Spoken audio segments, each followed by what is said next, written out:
Hello guys नमस्कार। आज मसँग हुनुहुन्छ ड्राइभिङ क्लासमा मेरो स्टुडेन्ट भाइ।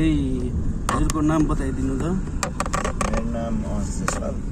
हजुर, हामीले कति दिन भयो ड्राइभिङ क्लास जोइन गरेको? हामीले जोइन गरेको चाहिँ 3 दिन भयो के। हजुर हजुर, आज चाहिँ तेस्रो दिन हो। जस तेस्रो दिनमा राम्रै ड्राइभ गरिराख्नु भएको छ भाइले, होइन? कस्तो अनुभव कस्तो भइरह? अनुभव चाहिँ राम्रै छ। 3 दिनमा नि यतिको चलाउनु एक्सपेक्ट त थिएन। हजुर, तर हजुरको गाइड अनुसार त राम्रै चलाइरहेछ। जस 3 दिनमै मैले यति चलाउँछु जस्तो लाग्थेन। नै जस राम्रो छ भाइको। ल गियर 2मा लाउनु ठिक छ लगेकोमा पनि।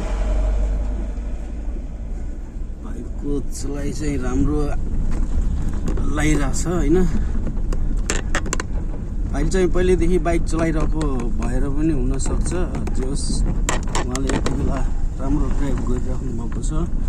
मैले जुन हिसाबले सिकाएको छु त्यो हिसाबले चाहिँ उहाँले राम्रोसित चलाइराख्नु भएको छ। गाइज, तपाईँहरूलाई पनि सिक्न परेमा सम्झिनु होला सुपर रुरु ड्राइभिङ सेन्टरलाई, बुटोल 3 कुनेमा भन्न चाहे।